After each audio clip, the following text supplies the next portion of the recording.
Hello and welcome to this webinar on the digital marketplace and development. My name is Richard Baldwin. I'm a professor at the Graduate Institute, and I'll be moderating the discussion today. First of all, let me just welcome you all. Thank you all for participating, but especially let me thank the panelists who are going to be sharing their wisdom and their time with us today. I'll introduce them one by one right before they speak. I also want to thank the staff at the Center for Trade and Economic Integration, together with the Journal International Development Policy, who've made this possible, especially Tamara Pirane, Gianna Foster, and Angelica Zanzinelli. Thank you very much. Just to remind you that this event is being recorded. It will be posted later on the CTEI and the Development Policy website. During the talks, if you have questions, please send them in through the Q&A function, and I will pick them up. We will have about 25 minutes of discussion among the panel, and then a full 30 minutes of Q&A, taking your questions from the audience. So please, as soon as questions appear, just throw them up on Q&A, and I'll have a look at them. I probably won't be able to get to all of them, but I'll do my best. At the end of the event, a satisfaction survey will be sent out, and we'd appreciate if you fill that out. That kind of feedback helps us a lot. And then, by way of introduction, let me tell you a little bit about the journal, International Development Journal, which is the main sponsor of this. It's a peer-reviewed journal that promotes cutting-edge research on policy debates on global development. It's published at the Graduate Institute, where me and Professor Panelists are teaching, but it also encourages dialogues and debates on globally important issues, and this is an example of one of them. The center that I run is called the Center for Trade and Economic Integration. I'm the co-director, together with Jos Powellen, who is a professor of law. CTEI is an interdisciplinary center devoted to the research on trade, law, economics, and politics of trade. And we've been here at the Graduate Institute for well over 10 years. Now, what I'm going to do is, to start out with, is we're going to have a poll to get you all involved. It's a simple question. What overall long-term impact do you think COVID will have on e-commerce, global e-commerce? Positive, negative, or no impact? So a little poll should pop up in front of you. And those of you who are participants, audience members, can vote. We, the panelists, can't vote for some reason, but anyways, it's up there for us. And at the end of the discussion, I'll announce the findings as just a sort of way of triggering the discussion in the third phase. Now, what I'm going to do is go straight to the panelists now. I would ask you all, the three panelists, Director Sirimani, Ambassador Tan, and Professor Aronson, would you please unmute your microphones and start your videos up, so we'll all be on here. And we are going to start. Each of the panelists has 7 minutes to start. They're going to give us sort of 7 minutes just to give some context and get the discussion going, and then we'll have a discussion among ourselves for a while. After that, we'll have some Q&A from the audience. I'd like to start, if I may, with Director Sirimani, who's at UNCTAD and has a long tradition of being involved in technological-oriented development projects. So I won't spend the time introducing you. You people have your bio, but please, Director Sirimani, I give you the floor for 7 minutes, if you please. Thank you. Thank you, Richard. Hello to everyone out there, and I'm very happy to participate in this seminar. I think the issue that you raised, Richard, was whether this is the latest form of the marketplace, e-commerce. So let me start saying e-commerce as a phenomena is not new. As you all know, it has been on the agenda of the WTO since, I think, 1998.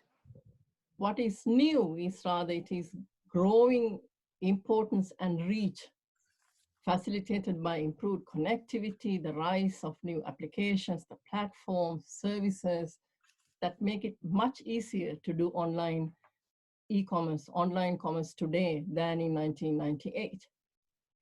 Now, another important milestone is the spread of new e-commerce companies in developing countries. And of course, I'm sure your poll will show soon, Richard, the shifting consumer and enterprise purchasing behavior is also going to account a lot for the rising e-commerce numbers that we see. So let me give you, to put the context, let me give you some numbers that we just published at UNCTAD last week. And according to our estimates, the global e-commerce in 2018 reached $25.6 trillion. It's 8% up from 2017.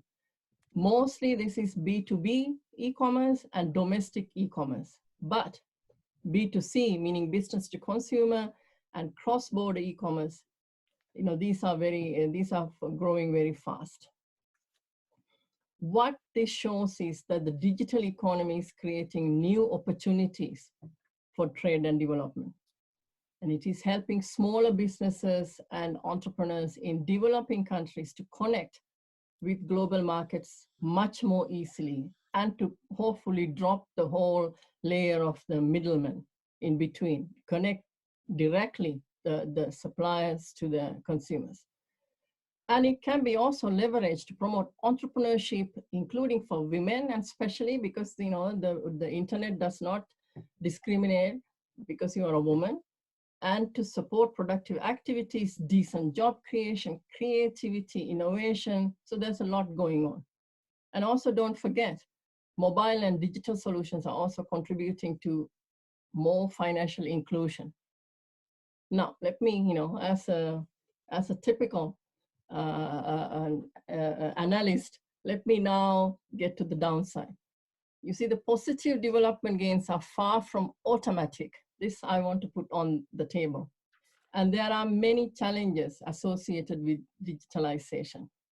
Now, many developing countries, especially LDCs, are not prepared to capture digital opportunities. And we do a lot of our work in LDCs, and we do this service called e-trade readiness assessments, and we have done them in 25 countries and most are LDCs, and we see that they're not prepared to capture the opportunities that the e-commerce presents. Why there are massive divides? I think these numbers, almost half the world is not online, and less than 5% of population in LDCs is using e-commerce. And even when people do have access to mobile broadband and mobile money accounts, they may not be actively used. Number one, because it's exorbitantly costly if you live in sub-Saharan Africa to have internet subscription, or you simply don't trust to deal online.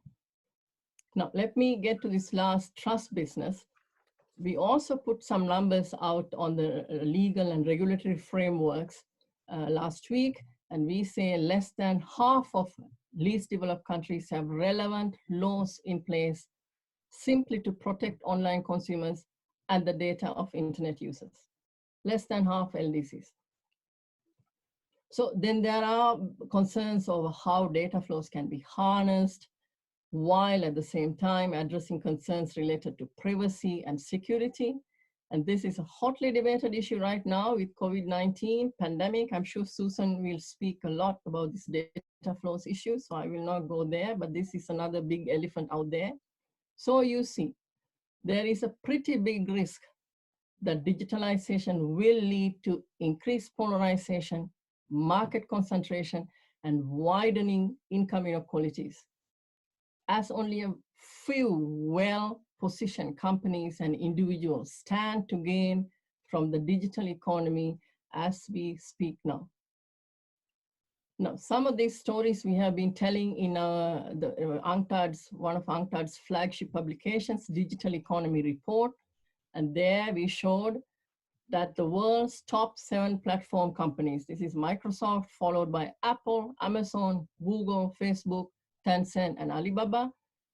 These 7 platforms account for 2/3 of the total market value of the world's top 70 platforms. Okay, and then in fact, if you take the China and US, they account for 90% of the value created by these largest platforms. So e-commerce and other digital disruptions are not just business as usual with like a little twist. We are witnessing quite revolutionary changes driven by greater reliance on digital data and digital platforms, and further accentuated by AI, Internet of Things, the cloud computing, and automation. So the question you raised to me, whether this is good or bad, Richard, so, well, just want to let you know the technology in itself is not deterministic, and there's no altruism built into these technologies. They can create opportunities and also challenges. So it's up to governments in close dialogue with other stakeholders to shape the digital economy by defining the rules of the game. Now, this is a huge challenge for governments and especially for developing country governments that we are working in. While some issues can be addressed, for example, through national policies and national strategies, the global nature of e-commerce and the digital economy is going to require a lot more dialogue, consensus building, and policy making at the international level. And this applies not just to trade, but to other things too, to data protection, security, cross-border data flows, the competition, taxation, and of course, well as trade as in WTO. But I just want to put this to the panel and to all of you out there. You see, when we are dealing in this consensus making international agreement, we need to be very aware the very varying levels of digital readiness of developing countries. That means there need to be a lot of flexibilities built into these consensus building agreements and so forth, so that everybody can be everybody can participate in this emerging new world. So just to sum up, at UNCTAD, our research and our work on the ground very clearly shows us the current trajectories are not sustainable. And if left unaddressed, the yawning gap between underconnected and hyper-digitalized will widen, and that will exacerbate existing inequalities. And this should be a concern for all of us, not just for some of us. Thank you.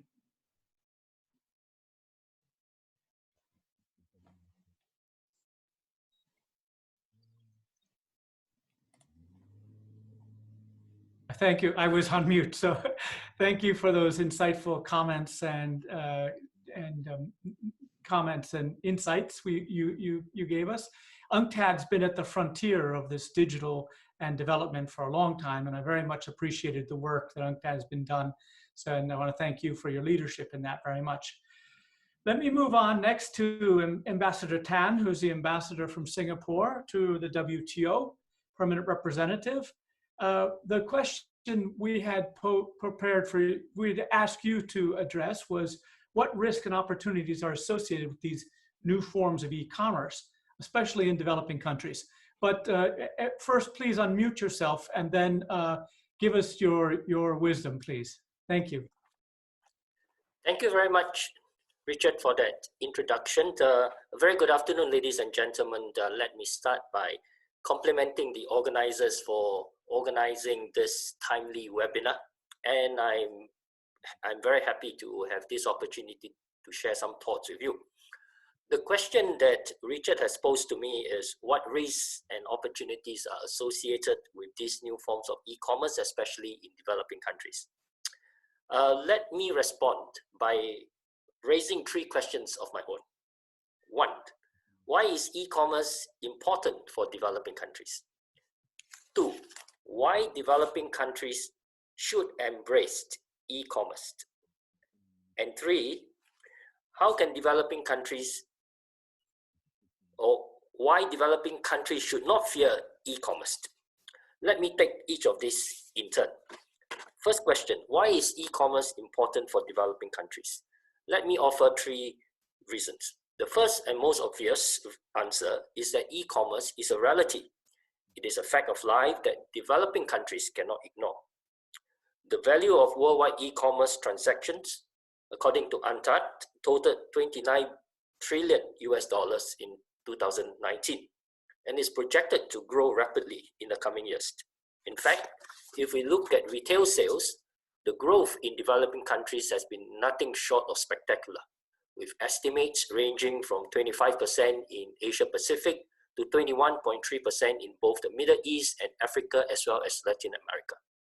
Second, e-commerce can be a powerful engine for economic growth in developing countries. I know Shamika had highlighted some of the challenges that are faced. I will address them later on, but here I just want to emphasize the fact that the current COVID-19 pandemic lockdown around the world has underlined the importance of e-commerce.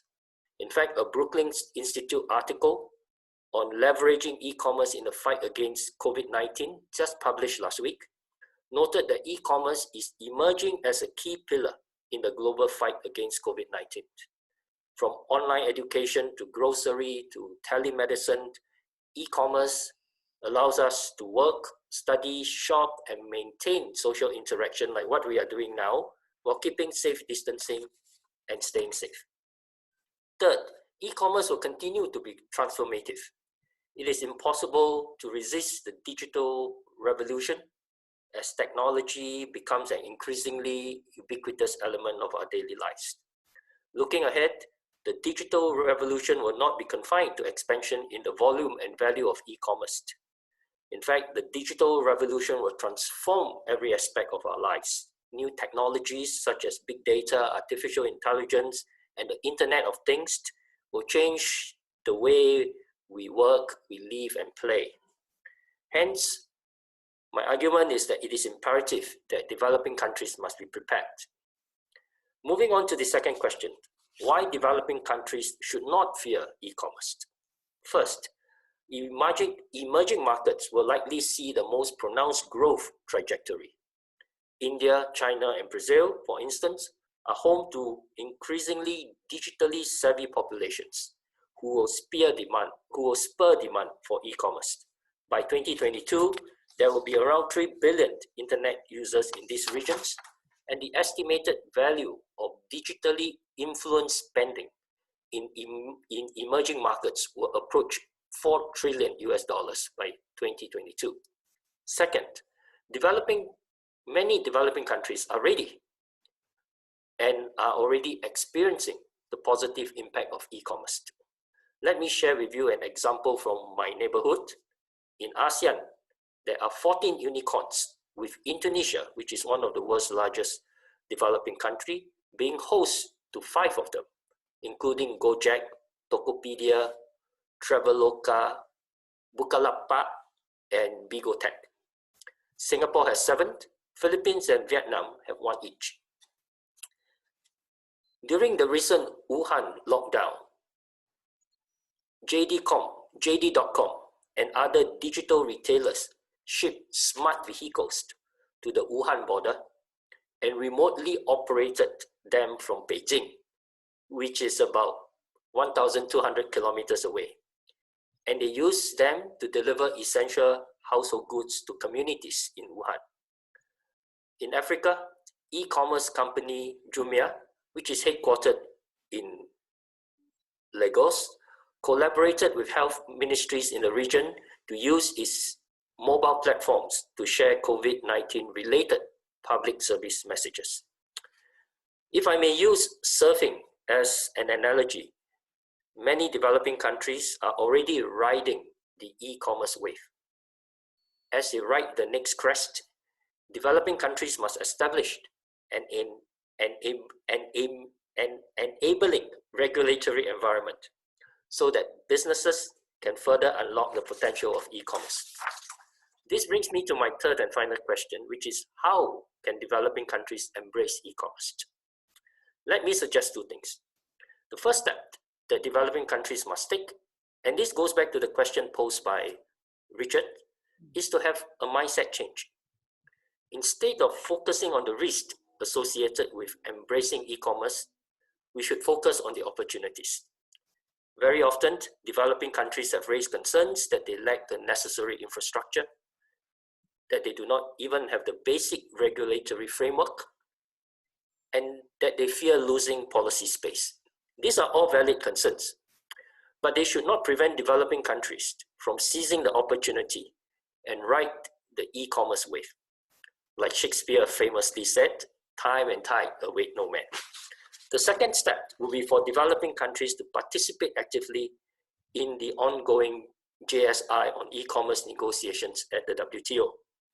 There are already 84 members actively participating in this plurilateral initiative, and together, we account for more than 90% of global e-commerce volume. It is imperative for developing countries to be seated at the table to negotiate the rules that will govern e-commerce.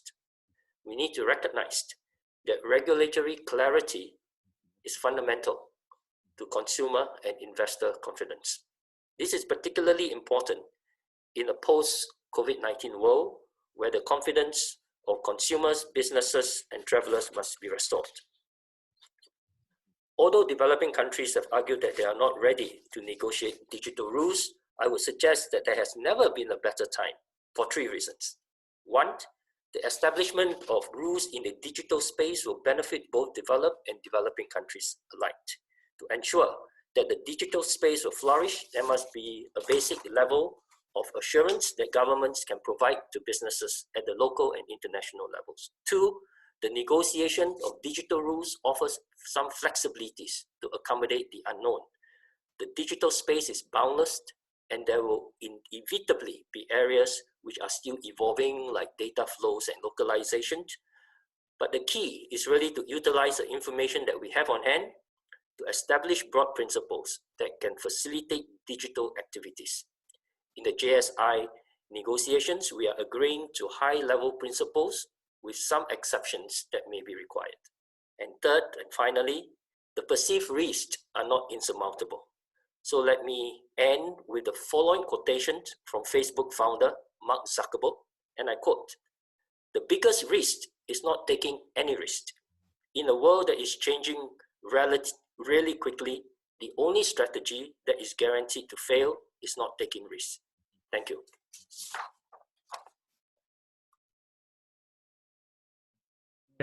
Thank you very much, Ambassador, for those remarks. Your country has done very well in the digital revolution, and many of the countries around you, the Philippines, Indonesia, and it's been quite an inspiration. If I could just throw in my own thoughts, I think that deep down, the comparative advantage of developing countries is the people. More specifically, productivity adjusted, quality adjusted, people are well priced in developing countries.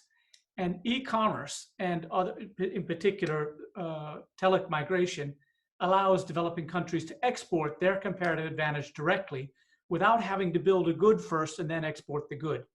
Moreover, that industrialization development strategy is disappearing due to automation, which is coming to basically all the industries. It's only a matter of time. So I agree very much with you that this is the boat to do. Can I also ask the audience to put in some questions on Q&A? I have a big blank sheet here. We still have a few more minutes, but I can't imagine that you listen to the director and the ambassador without a few questions coming to mind. So please don't be shy. Post your just click on that Q&A thing and post some questions. Now I move straight on to Susan, if you can unmute your mic. Professor Susan Aaron, who joins us from Washington, D.C. Thank you very much, Susan. You have been one of the leaders in trade on everything basically digital.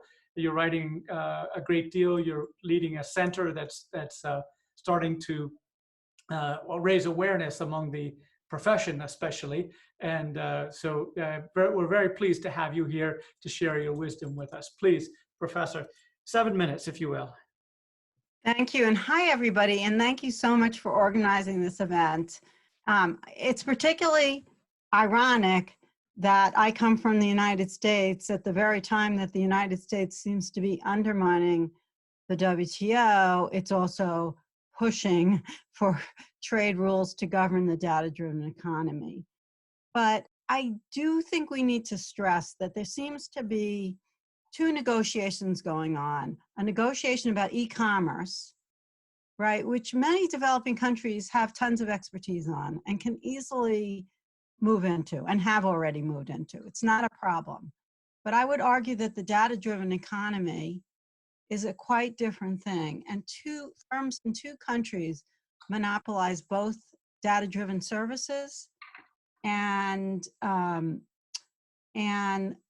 have economies of scale and scope for data. And I find that extremely worrisome, and it's different from anything we've ever seen before in trade.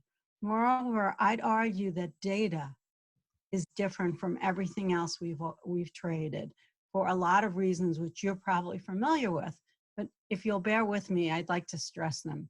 So the first thing is that data is essential to good governance, to democracy, to accountability. And so how we govern at the international level is going to mean a lot for the survival of democracies and accountable good governance.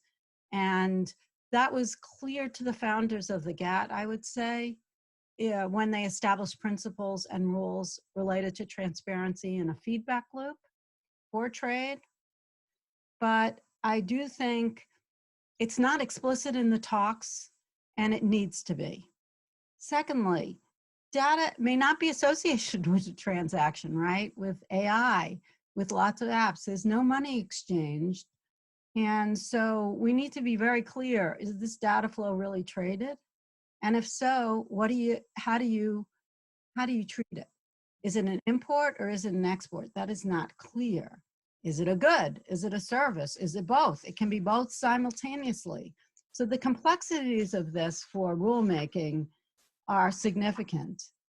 Moreover, I just want to stress, data can be both useful and dangerous to the health of all economies. And by that, I don't just mean disinformation, but there are national security implications of huge pools of data. I just did a report on that if anyone would like to know more about it. I examined platforms and apps, and this can be deeply troubling when any form of a pool of data is released. Even though the data may be anonymized, it can have significant national security implications. So you have the joint statement initiative, which is different from the e-commerce talks. And clearly they're talking about rules governing data, and yet they don't say that. And I think that they need to rename these negotiations about data-driven services. And there's a couple of key questions for rules, and then I will finish. And those are, what kind of data is going to be covered? Is it just personal data? Is it satellite data? Is it public data? What kind of rules should govern the mixing of data? I don't see people talking about it, but they're going to need to. When you, in an AI, in a smart city, you mix proprietary, public, and personal data.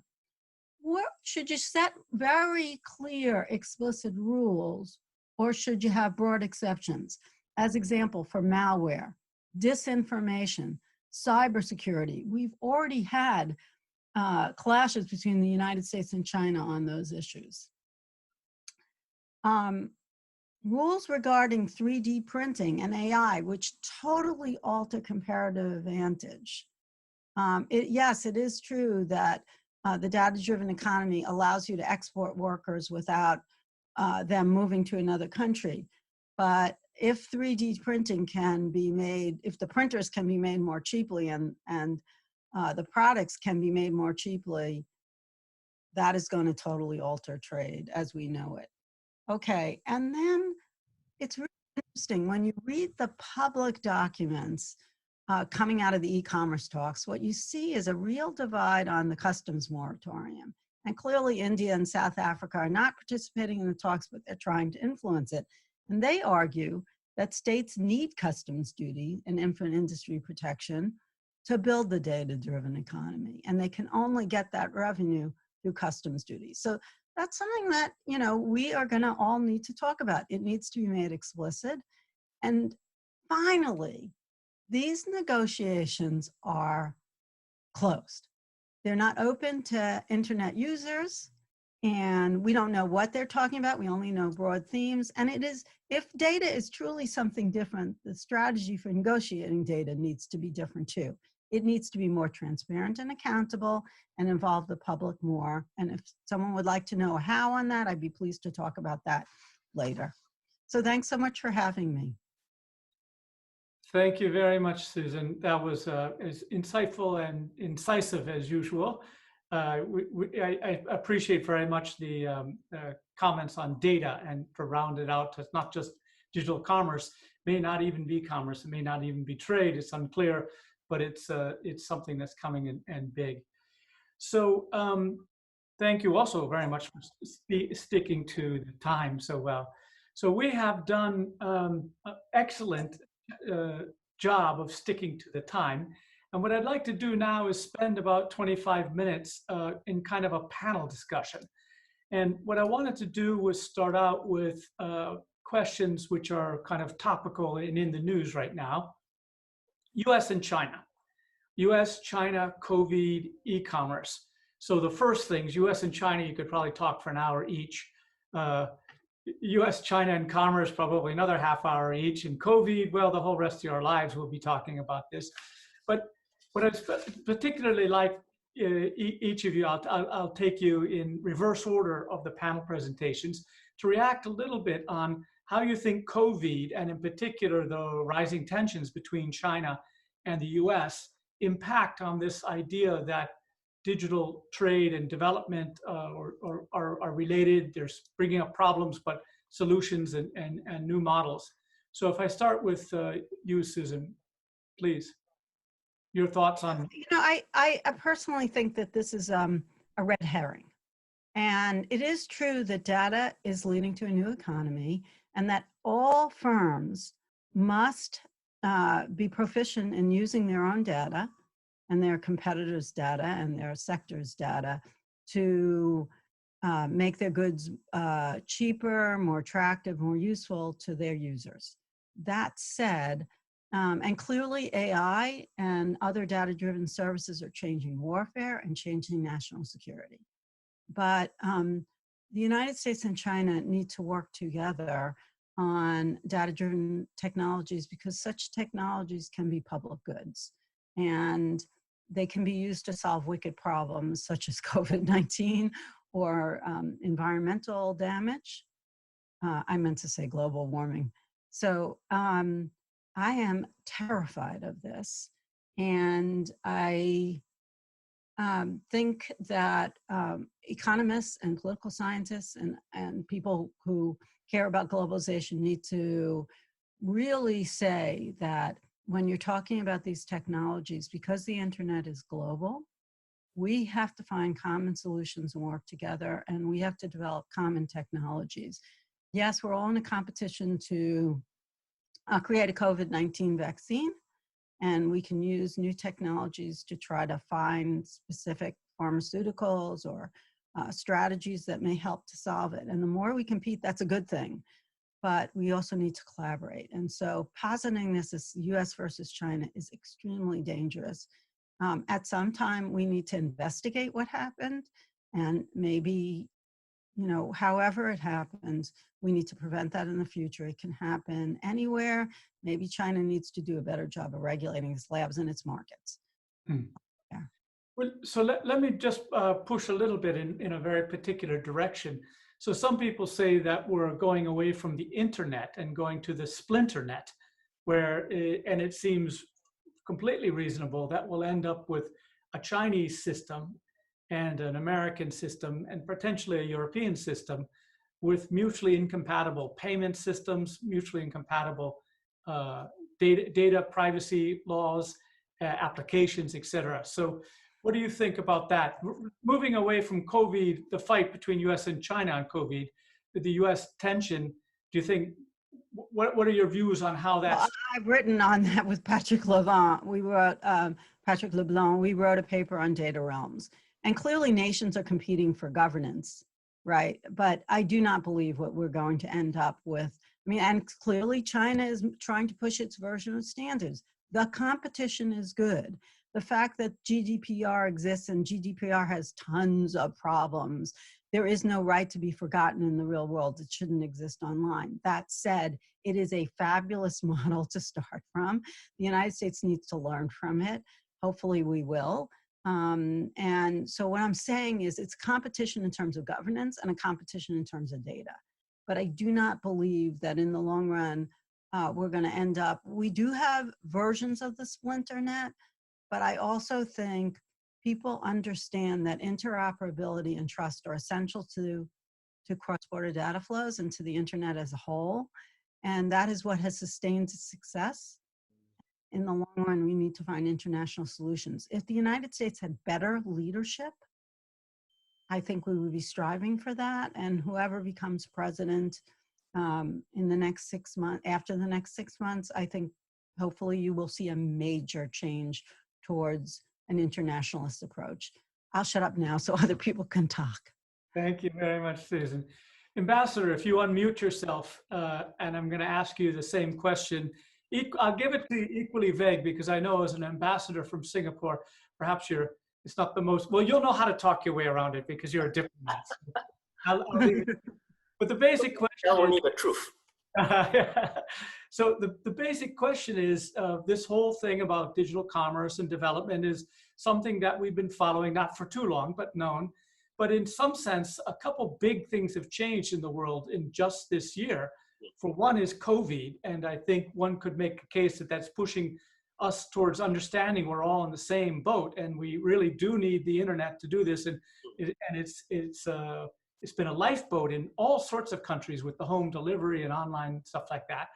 But on the other hand, US-China seems to be drifting fairly recently into an even more conflictual stage. And that there's a question of what does that mean for development and in particular the e-commerce talks. Well, let me just make 3 points in response to your question, Richard. I think the first is that the strategic competition between the US and China, as you have said, has intensified. But it is the most important, the single most important strategic relationship in the world for every one of us. And it will take some time for these two actors to reach an equilibrium. How and when they would reach an equilibrium, I think, would require a long discussion. But fundamentally, I think they have to overcome, 1, a trust deficit, and 2, they have to move away from a zero-sum game mindset, especially in the context of the WTO, of the rules-based multilateral trading system. It is very clear that the multilateral trading system can be a win-win. It doesn't need to be a win-lose. It's not a zero-sum game. So that's the first point. The second point goes back to your earlier question about the risk of decoupling, where you have a Western system and another system that is centered on China. That is a very worrisome prospect, and it's a prospect that we hope will not materialize, because that would lead to tremendous inefficiencies in the international system, especially in the global trading and economic system. And that would be particularly harmful to small developing countries. The third and last point that I want to make has to do with the role that the US and China has played in the ongoing JSI on e-commerce negotiations.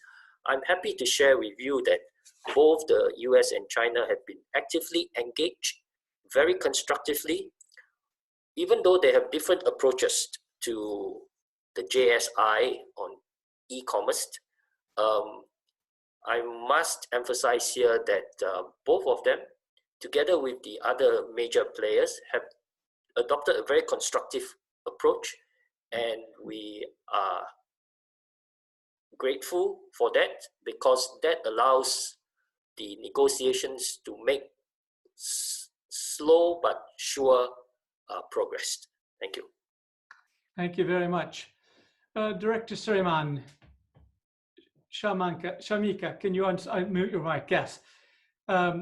So the same question, how do you view the US-China interactions and COVID in the pot changing the dynamics of e-commerce and development? Thank you, Richard. I think Ambassador mentioned this very early on about how basically the COVID-19 has created a situation where we are now living in the digital realm. We are now having this webinar, on the digital realm, and I am teleworking every day, and my daughter is in an online school. And if we need to talk to a doctor, even if I get COVID-19, I cannot walk into a hospital. First, I need to deal with the doctor on a tele basis.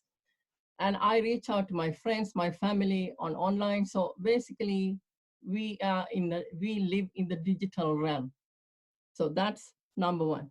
And number two, we haven't really seen the numbers on e-commerce and the e-commerce numbers coming up.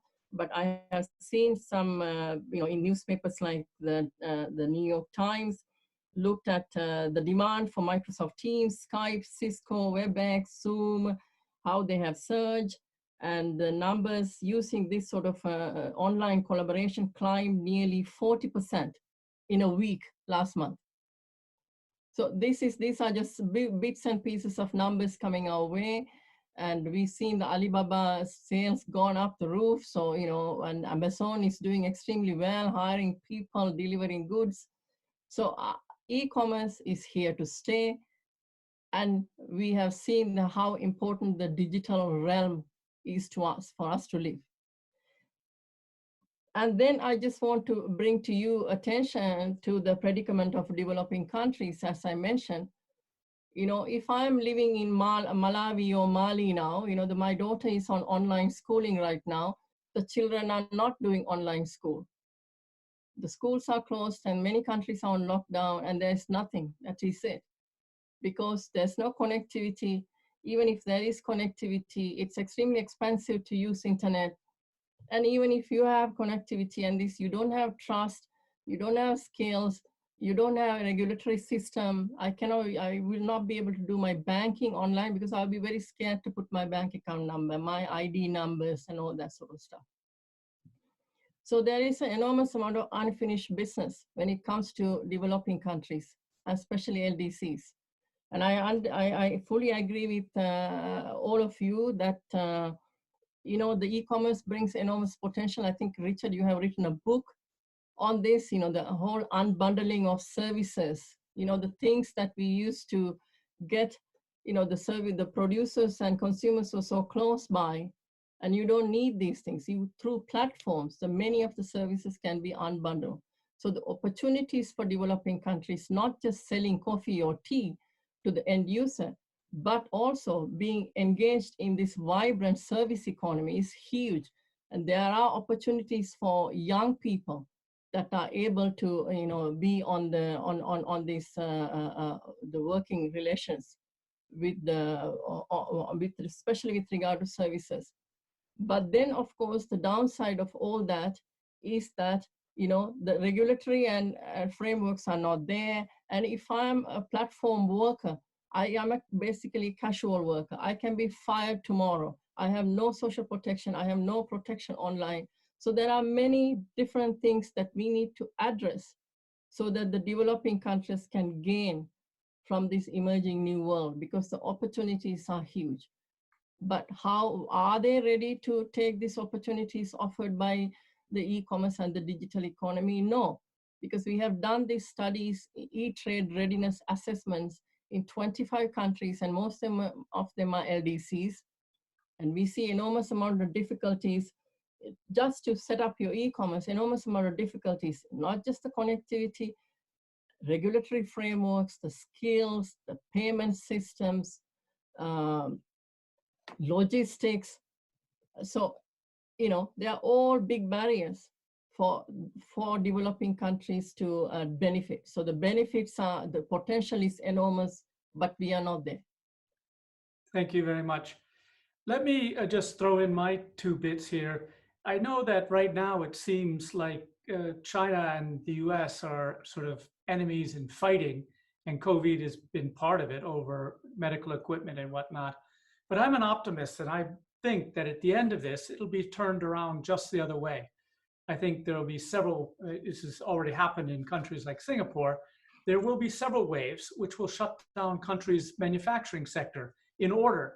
And thank goodness there's international trade in this stuff so that you can provide when your factories are not shut down. In essence, trade is an enormous insurance policy that everybody shares. And right now it seems like there's a conflict, I think there's a serious threat that there'll be 1929 spiral of export bans, which I'm very concerned about. But in a while, I think we'll see that the world has needed the global value chains, has needed trade, it needed to cooperate to defeat this virus overall. If nothing else, it will need a few billion doses of vaccines to vaccinate everybody. And until most people are vaccinated, this thing is not over. So I think in the end, it will be a push for cooperation. But I'm an optimist. So now let me go on to the next question, which is, and I'm going to go back in reverse order. So I'm going to start with you, Shamika, if that's okay. So mobile and social shopping are taking over this first early form of internet shopping. I mean, it was something that we used to do with eBay and whatever for a long time, was just order stuff on the internet. But now it's becoming more active and more mobile. And how do you think this interacts in developing countries? For one thing, there's this leapfrogging of mobile technology that many developing countries have good mobile networks, but not good landlines and not good internet connections. So Shami, could you want to take that one? The new forms of e-commerce, mobile and social shopping. Mm-hmm. So I think, you see, the mobile broadband is also here to stay, and this is taken over. It's not just the developing countries, developed countries too. And then the social networks are also a means of, engaging in trade. But when it comes to the social networks, and it is also because of the trust issue. If you're not really trusting a platform, that if and if there are no payment systems, and if there's no, if I buy something, I cannot return, and there's no guarantee, and then I would go on the social networks and then get engaged. It's a much more informal way of doing business. But this is flourishing, especially in developing countries. It's just because the regulatory systems are not there, and the trust of online platforms are not there. And in many countries, the business, the e-commerce is done on a cash on delivery basis. So it's just, I order food and somebody delivers me food, I pay for it. Or I order, I have friends ordering their computers online, but then somebody brings it to their house, they check it and they pay money. But this is kind of a half e-commerce. We cannot capture the entire potential of the e-commerce. So the answer to that is yes, mobile telephony, because this is the way, this is the future, is now here. Now, when it comes to the social networks being used to do e-commerce, and to me, this is a much more informal way of doing e-commerce. It's largely because of online trust is not there. So I come back to this issue of how important to set up the regulatory and legal frameworks, to have the e-commerce, the basic laws, the data protection law, consumer protection law, e-signatures, and cybercrime. And I know that in our own work, we have a whole program on cyber laws in UNCTAD, but it is extremely difficult to get development partners to be interested in this program. It is, this is writing laws and regulations, and nobody's interested in this stuff. And they are much more interested in if you go and train SMEs, the youth. I mean, they are all important, but you can do all the training you want to entrepreneurs, but they will not walk into the realm of digital if they cannot trust internet. So these regulatory legal frameworks are so important for us to build e-commerce potential in developing countries. Exactly. So let me just also throw in a little quip of my own here. So and you mentioned it as well, digital transformation and going online and doing this e-commerce, that was on everybody's to-do list. But as you pointed out, basically everybody had to accelerate it at incredible pace. So my personal belief is that the interest in governance and the interest in how is the development, interest in everything digital has just been super magnified, in part because it's been a coordinated thing. Before, certain people did it, certain people didn't, but we were all forced to do it at the same time, and that led to digital transformation that's absolutely fantastic. Let me turn to you, Susan, on a different question, and it comes right from the idea of the payments. There's new payments options, digital wallets, cryptocurrency, there's other things coming along. Do you think these will be an important spark to e-commerce, especially with a twist in the developing countries? Well, we've already seen that happen, right? M-Pesa. So yes, I think these are building new ways to get money in a trusted manner, and that's a good thing. Oh, okay, thanks. There's a professor with a very concise answer. I like it. Thank you very much. Because I also have one for Ambassador Tan in particular, and that's about e-commerce and labor rights and human rights. So as one of the standard concerns in trade agreements and the WTO and basically every government is that trade doesn't violate or encourage violation of basic human rights and labor standards. And enforcing those, nowadays, let's say the factories, somebody can eventually go to the factory and see what the conditions are. But with e-commerce, it's often hard to find out who's doing it and where it's done and what are the conditions. So do you have any reflections on that aspect of development and e-commerce, what to do, whether it's an issue? Well, I think one of the challenges, one of the fundamental challenges, as we know, on the internet is the challenge of being anonymous. And that in a way translate also into e-commerce in the example that you had just given. But I think what e-commerce has done is really to liberate,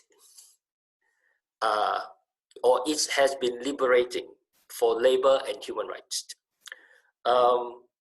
As we know, people are excluded from the labor market in many ways, but digital tools, specifically e-commerce platforms, are reducing these barriers. Cultural barriers prevent some stakeholders such as women, youth, or indigenous people from working. Geography and location can also present barriers for people looking for employment, but digital means are able to overcome these barriers. That's why I say it is really liberating.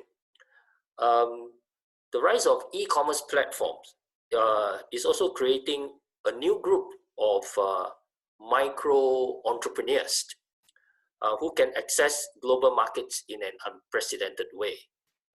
Many of us would have read stories of farmers in remote parts of China, and I really mean remote parts in the mountains, producing or growing their own produce. But because of e-commerce, they are able to access and reach out to a far bigger market beyond their surroundings. And in that process, they have been able to improve their living conditions. They have been able to improve the living conditions of their community. So in that sense, e-commerce has been an enabling tool that help micro entrepreneurs, MSMEs, to extend their reach. So overall, I would say that the impact has been positive. Thank you very much. I heard one idea that we could use facial recognition with laptop cameras to make sure you know who's actually working for you, although that's not perfect. But e-commerce comes with solutions that are not possible in the real world. But in any case, we'll leave that aside as a very tricky one to negotiate. What I'd like Can I to, make a comment on that, actually? yes, please. Because I've done some research on that, although I'd have to say it's dated, but we recently had a webinar with the UN Special Rapporteur for freedom of expression and opinion online, and David Kay. And it looks, you know, I would say a lot of human rights analysis of this is to say it's very uneven. It can both be, well, it's just like the real world. It can be both human rights enhancing and human rights undermining, right? More of us have more access to education, but many of us, because we don't have the right to internet access, have no access. So it's uneven. So what I would like to do is now move on to the next section, which is Q&A with there've been with the audience. There's over 100 participants, and they've sent in 30 questions or so, which we won't have time to get through. But I've tried to look through them and pick out a few of them. But I wonder if we can't put up the results of the poll now, just to sort of spark everybody's interest to see what was the feedback of the participants. So is this a good time for it? Oh, there we go. Okay, so 81% think that COVID will have a positive effect on global commerce, about 80-20, so to speak, no impact whatsoever. So I guess most people are thinking this amazing forced march on digital transformation is really going to end things. And I have to completely agree, because there's so much fixed costs and just learning how do you order your coffee online. And me, an old guy like I am, you know, I'd much rather get in the car and go to the Nespresso store than order them online. But now it's not possible. So I learned how to order them online. And as it turns out, it's easy as pie. So I don't think I'm ever going to go to the store again. So there's no doubt to me that we've sort of leaped over a barrier, and that's just information. So we're not going back. So I think that's right. It's an interesting thing. So that's a useful segue into one of the questions that came up in a number of times, and it's in a general way, but also a specific way about development. And let me start with Ambassador Tan. It was actually addressed to you, which is, what impact do you think COVID-19 has had on the JSI talks? In particular, the interest of developing countries in participating in it, and then also just to share some of the practicalities. Obviously, you're not meeting in person anymore, but how are they doing? If you unmute your mic, please. Thank you. Thank you, Richard, and thank you for that question. The short answer is that the immediate impact has been negative, in that we are no longer able to meet in person. We were supposed to have our last negotiating session last 2 weeks ago, but that was not. We could not meet for obvious reasons. But that doesn't mean that work has stopped on the JSI negotiations. In fact, there are small groups that are meeting virtually using digital technology. So the work is ongoing. But the fact that we have not been able to have face-to-face meetings will very probably slow down the pace of progress that we can make, because there is just so much that we can do meeting virtually. When it comes to negotiation of text, nothing beats in-person meetings, seeing somebody face-to-face. So the immediate impact, I would say, is that it has slowed us down a bit, but we are still optimistic that we would still be able to make progress. So let's see.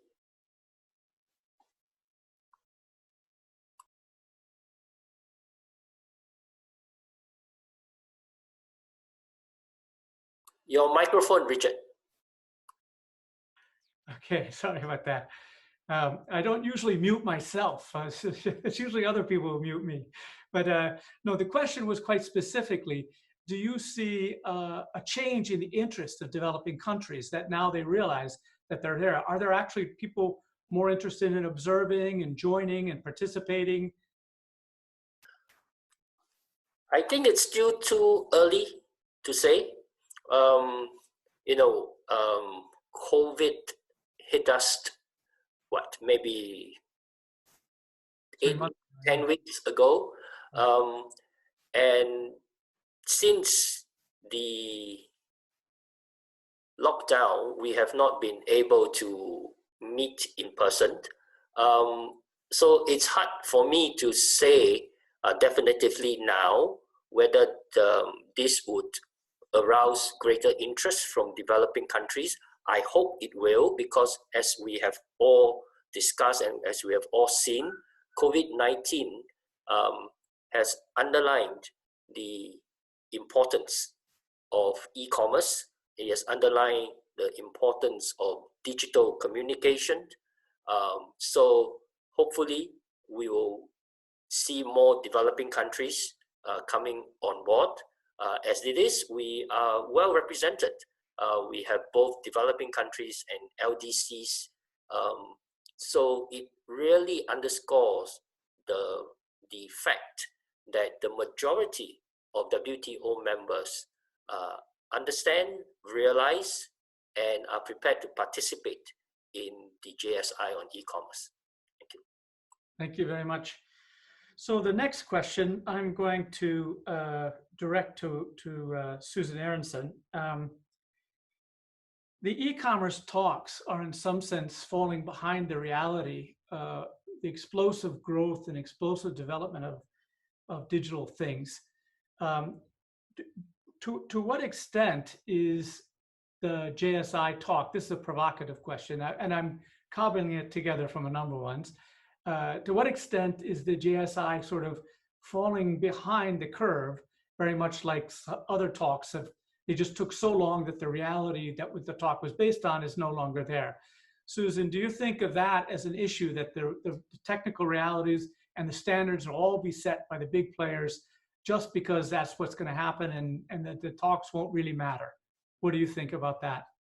I don't think that the talks don't matter, but I do think you do see evidence that that's happening. Like, I am amazed at, I'll just give you an example of this, app governance, right? So most of us don't think about, to me, apps are data collection devices, widgets, traps, and they're just simply, they give you, like, they age your face or whatever, like FaceApp does, so they can get all sorts of data. And most people don't understand that when you use a lot of these apps, you're giving them permission to go into databases on your phone, like your contact lists, your photos, etc. And so the policing is done by app stores, Apple, Google, Garmin, etc. And they haven't done a very good or consistent job. This is something that should be done by governments. We've already learned the dangers of disinformation on platforms as varied as WhatsApp and Facebook. And we're going to need some form of global norms, then regulation. So I would say to Ambassador Tan, two things. As you have identified, trust is essential. Find ways to involve the public directly in the negotiations to build that trust. And there are lots of ways you can do that are 21st century and that involve exchange of data. As example, the negotiations on data should be different from those on goods, right? And I'm sorry to press you, but I'm going to use this opportunity, if you'll forgive me. Announce a global hearing, obviously, and have Richard moderate it. And obviously you can't have, 100 people speak at such, but you could ask people to crowdsource ideas. how do we develop interoperability on privacy regimes when GDPR is one approach with very different norms, even though we all share the OECD principles and APEC principles, which are very similar? Why can't we find an interoperable approach within trade agreements that builds trust so that people in Mozambique feel they can use WhatsApp carefully as much as those in Brazil, right? So that's one idea. So crowdsourcing is something that you should be doing. Telehearings, incentives to developing countries to participate. This is related to Shamika. What you said before, you talked about finding people to partner with, organizations to partner with on incentives to developing countries so they can build internet access. I would suggest you contact a couple of them that are active on data protection in Africa, like Omidyar. I can give you other names offline, but the point is, we need to come up with incentives for these countries to participate. We need to lay out arguments for them. In the same way that I have been pressing the US government and the EU to come up with arguments for internet openness and the free flow of data with very clear exceptions, that should be the norm. But why should it be the norm? They need to convince China why it's in China's interest so you don't end up with digital realms. So I'm coming full circle. I'll shut up now. Thank you very much, Susan. Would Shamika or Director Siramani or Ambassador Tan like to react to that? Shamika, you've already unmuted your mic, so please. Let me, not so much. I think Ambassador can come, and Susan raised some very profound questions, so Ambassador can address some of these things. But I just want to, since we are now on to trade and trade policies, and we are talking about digital transformation, I just want to come here and say digital transformation is a much bigger thing than trade policies or the e-commerce negotiations that's going on in WTO. And not to lose track of that.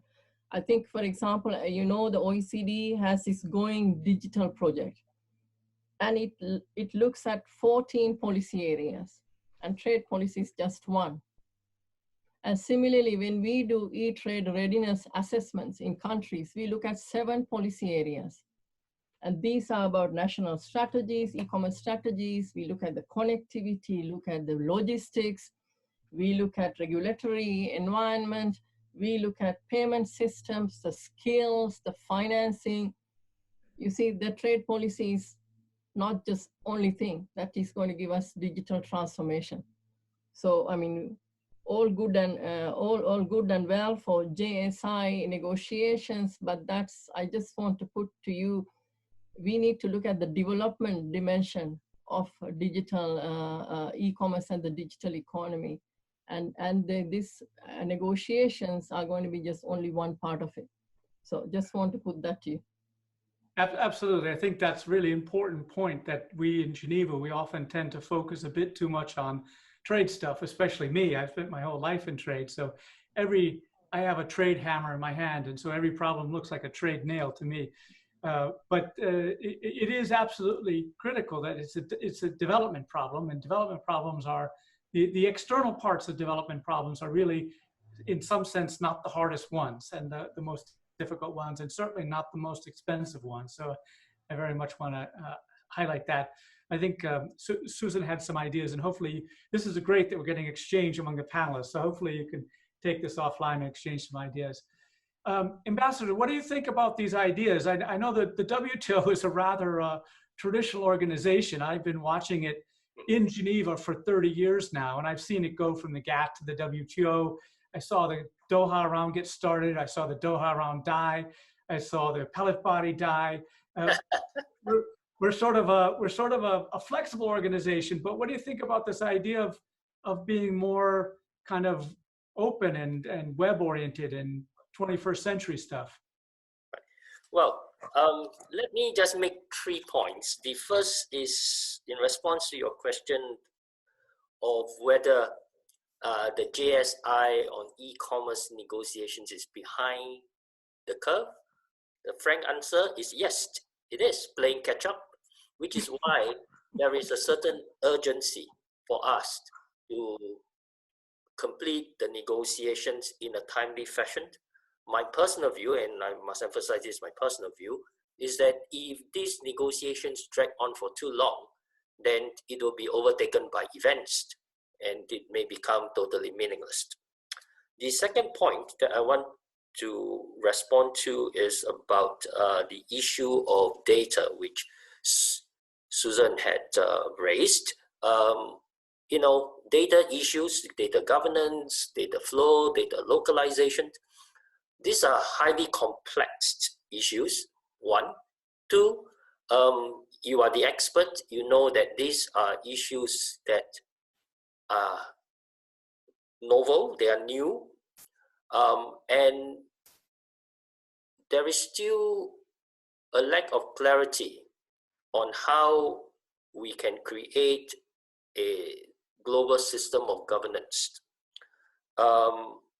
I will be very frank with you, the data issues are really the most challenging element of the JSI on e-commerce negotiations. That is no big secret, everybody knows that. Will we be able to find a landing zone? I really do not know, because, you know, within the JSI membership, there are countries with very different positions. For some, data privacy is almost ideological. You know who I'm referring to. And there are others on different places on that spectrum. So how do we find a landing zone? We will try our best. Where we will land, I really do not have the answer at the moment. Which then brings me to the third point, which is in response to your suggestion to adopt new methods or approaches to negotiate data issues. We welcome contributions from stakeholders. In fact, the JSI co-conveners, there are 3 of us, Australia, Japan, and Singapore. We have been actively organizing lunchtime seminars. And now, because of COVID, we are doing webinars where we invite stakeholders, interested stakeholders, to organize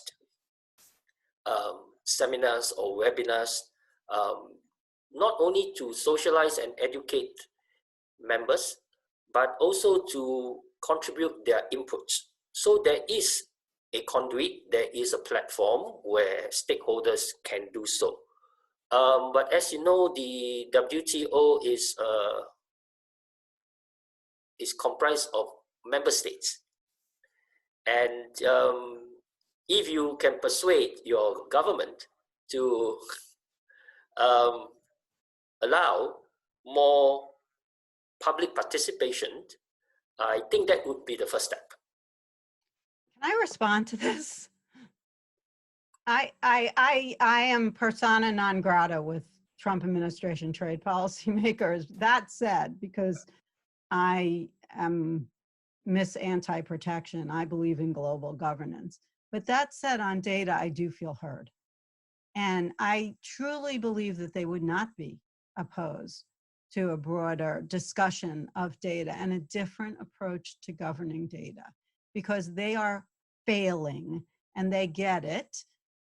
They also are seen as totally unresponsive by even the America's biggest companies on data-driven issues. And, you know, like other quasi-authoritarian regimes, they want to be liked, especially by those interests with lots of money.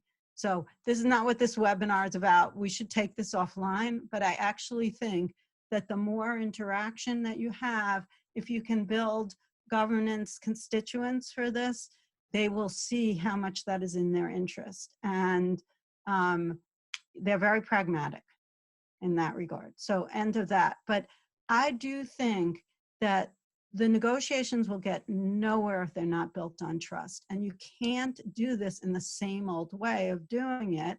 So it's interesting because just as an aside, the Open Society funded a meeting in Brussels of NGOs. It was probably 4 years ago. And to talk about how to do trade negotiations in a 21st century manner related to data. So I'll fill you in on that at another time. We should probably get to other people's questions. Sorry to hog it here. Thank you. Thank you very much. Of course, the audience loves it when the panelists are talking. That's what it's all about. We're not giving individual speech. We're interacting, and I do think it's great. So thank you very much for that intervention. But if I could sort of draw out one of the things that Susan said, which I think is useful, is these are technical things, and there are people out there who might come up with clever technical solutions that governments haven't. Just because it's the world where you get a bunch of guys in a garage together and they think up stuff, and there's millions of them.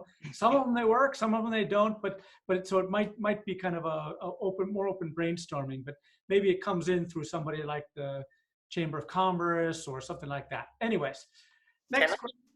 Richard, sorry, could I just add here that since its inception, the JSI on e-commerce has been actively engaging all the stakeholders, particularly those from the private sector. So we have had intensive and extensive interactions with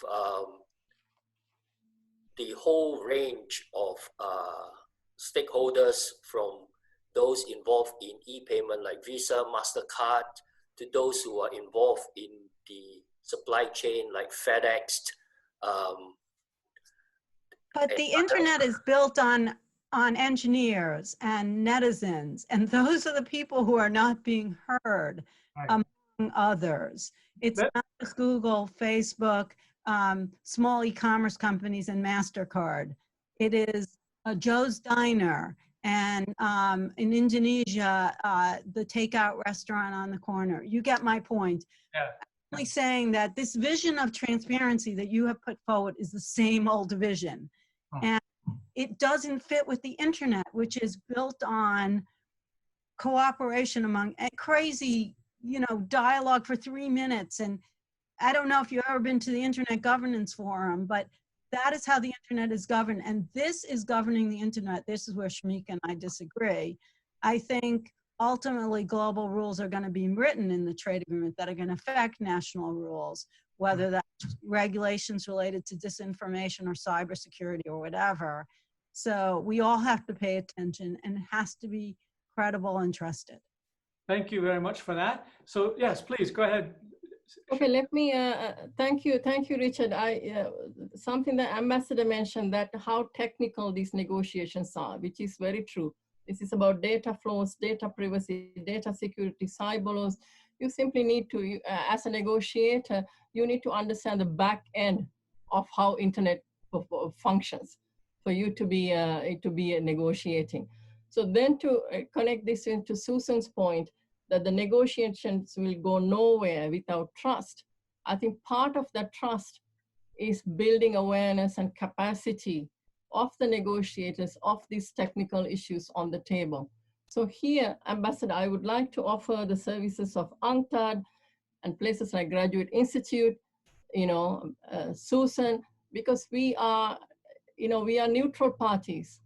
Like in many cases in UNCTAD, when there has been fisheries, for example, the cotton negotiations, UNCTAD used to be the place where the member states all walked into, because there was no negotiation. This was basically capacity building, awareness building exercises, bringing forth lots of experts were had in UNCTAD grounds.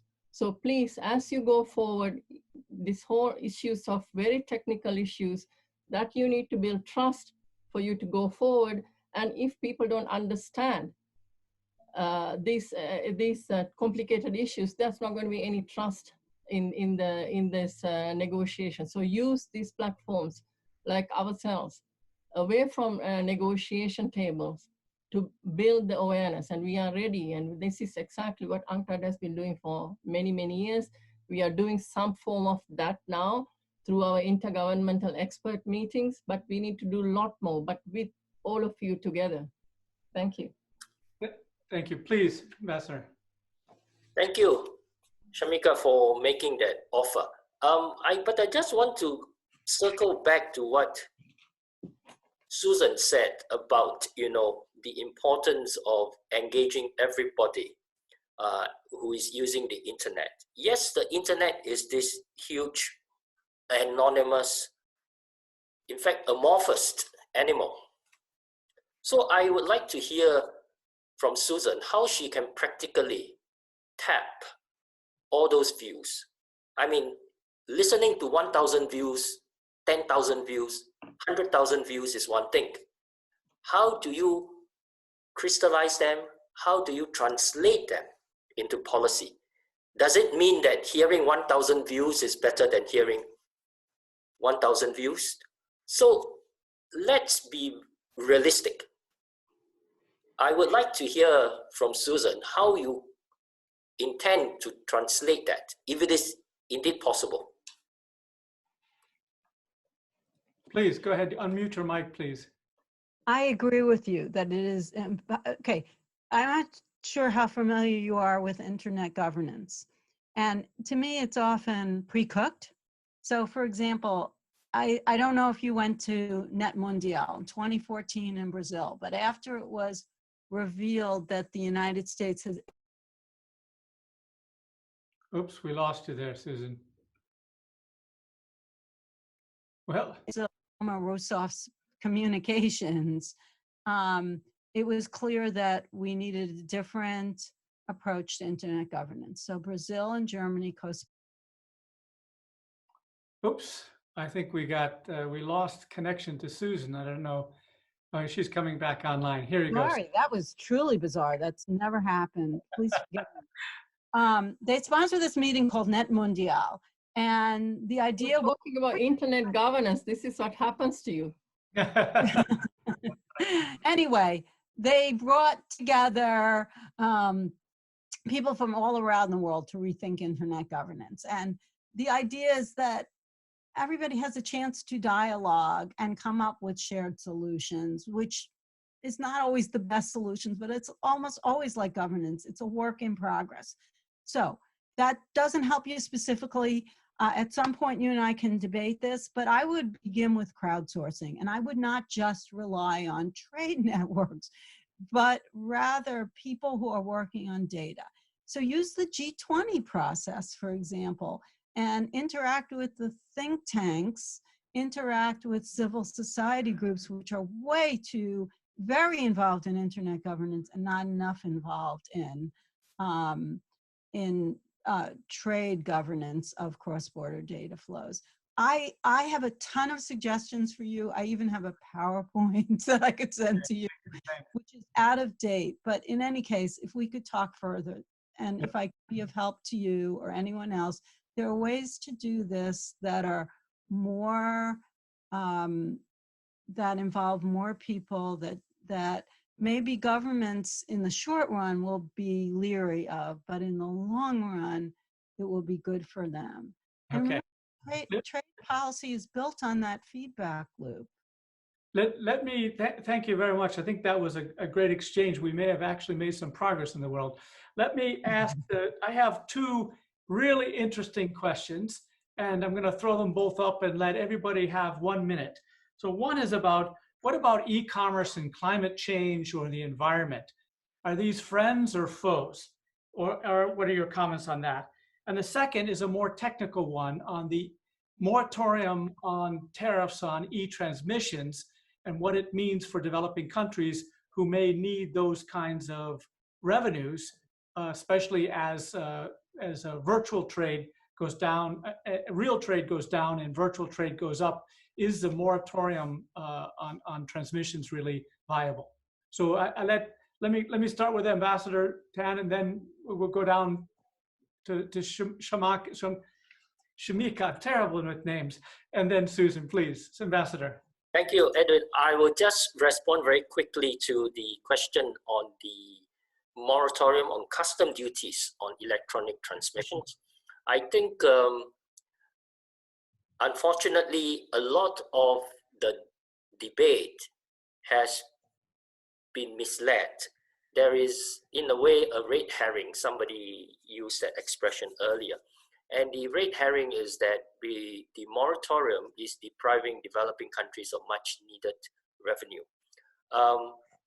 But here we are talking only of moratorium on custom duties. We are not talking about tax. And I think there has been some unhelpful studies which purportedly show that developing countries would suffer and tremendously because of this moratorium. And I think there are also other studies which have been produced which show otherwise, because when you impose a moratorium on or if you impose custom duties on electronic transmissions, there are costs. There are costs. It will retard, it will be a drag on e-commerce. So I think that issue has really been overplayed. And I would suggest that developing countries take an objective and balanced view of the matter. Thank you. Thank you very much. So we're running a little bit out of time, so I'd ask everybody to be specific. 1 minute, 90 seconds. You got the choice between digital customs unions or climate and e-commerce. Should we go with you first, Shamika? Yeah, let me get to the moratorium on customs. I think I agree with Ambassador. We need a lot more analysis because there's very little data on this out there. I mean, as an analyst, you need to, you cannot just look at 2 examples and start pronouncing things. I think there needs to be a lot more careful analysis needs to be done on the moratorium of customs. This is because my division, because we look at the technology aspects of all technology pillars dealt in my division, and so we started to look at it, and there's no data. It needs to be done carefully. It needs to be done thoroughly, and you simply cannot start pronouncing either way because it's it's favoring one side or the other, and I don't think that's right. Thank you. Thank you very much. Thank you very much. So Susan, we all have left e-commerce and green. I know it's not your thing, but you're being a professor, you can answer anything on anything. No, I don't talk about things I don't know anything about. Okay, all right. I don't really know anything about that, so I won't comment on that. I totally agree with my colleagues that we don't have the evidence. This is an argument that's fundamentally misunderstood. There's 2 different things. There's a moratorium on cross-border customs duties related to cross-border flows of data. And I personally think, I understand why developing countries think they need this, but they're mismodeling taxation versus customs duties, which are a form of tax, but not quite the same thing.